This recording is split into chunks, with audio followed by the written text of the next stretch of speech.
Hey, it's another hot one today here at the homestead, but I'm standing in the shade to introduce this video. I'm going to talk about tomato plants today. If you've ever neglected your tomato plants, well, you're probably in a pretty large club. And those of us who've gone for a while, whether it be rainy weather or the weather's actually too hot to get outside some days, we've kind of let things go. So I'm going to show you how to kind of tune up your tomato patch to try to make it a little bit more accessible and also give it the best odds of success. You can see that some of these tomatoes look pretty bushy here. You see this one here, but the one next to it is kind of thinned out. I paid a little bit more attention to that. Some of the things I like to do is to give a bunch of air around the tomatoes so they can get air and get sun. As we go down the row here, you can see I ran out of steam at the end before the last period of neglect, and I left that kind of bushy. So I'm going to thin that out. I'm going to thin out the bottoms. What I like to do is I like to put grass at the bottom where the dirt is, so if there's any rain down there that drips, it's not going to splash up any kind of bacteria or fungus or anything that would negatively harm the plants there. And I'll be putting wood chips eventually over these rows. You can see I left some that I did recently, some cuttings, so from these thinned off tomatoes. And we're going to thin them all out a little bit, take back the leaves a little bit, trim at the bottom some, and that way it'll leave some room for the sun to hit these tomatoes and ripen them up real nice. Now, I've tried different trellising systems over the years, and whether it be an A-frame that I've built, or to let them run wild, or to string them up like I have the cucumbers behind this row here.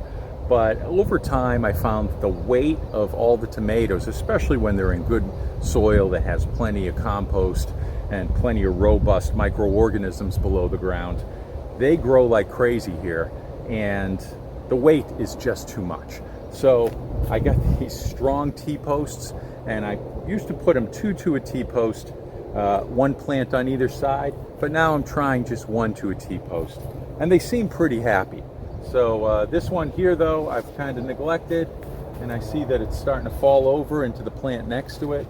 So I'm going to tie it up with these little rubberized wires that I discovered a few years ago and started using them. So in this case, I'll take this one and tie it through or to the T-post. Sometimes I use the hook right here, if you can see that. I put it on the hook. Sometimes I put it through the hole and tie it in the back, depending on what I need and where I need the support. So you can just take these, there we go, stretch up your plant and give it a twist. And the other thing that I do that a lot of people do is I take off the suckers in the corners where the shoulder is and the branch reaches out. Halfway through at 45 degrees, the suckers will grow. You can see one right here in a minute now. But once I tie this up, I can look at the structure of the plant, see how it's growing, and I want it to get growth all the way from down low to up high. Now you can see this plant right here has reached its maximum potential. It's higher than the stake, and I'm just going to pinch the top off, see if I can get some tomatoes coming out of those flowers right there. Well, even though I'm tall, that's as tall as I want the tomatoes to grow. So I'll pinch that off, and I'll also take off the suckers. And this one I trimmed out at the bottom pretty well, so that one's good to go. If there are any dead leaves, I'll cut those off. That's part of trimming it as well, and I'll continue on down the row.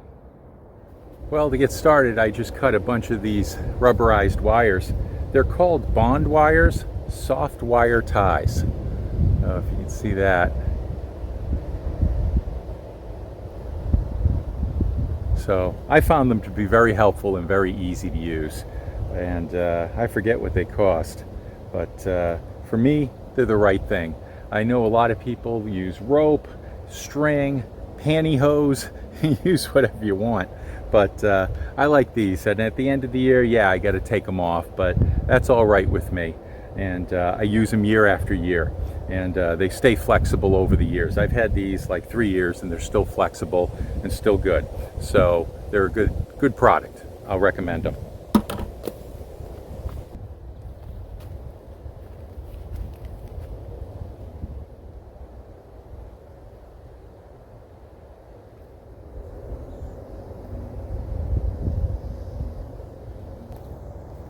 One of the issues with tying up tomatoes that I haven't heard anybody talk about is you can't be stingy on the support.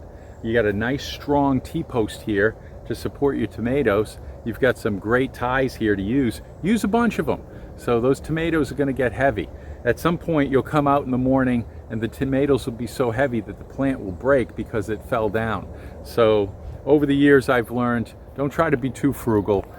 Go and use as many of these as you need to.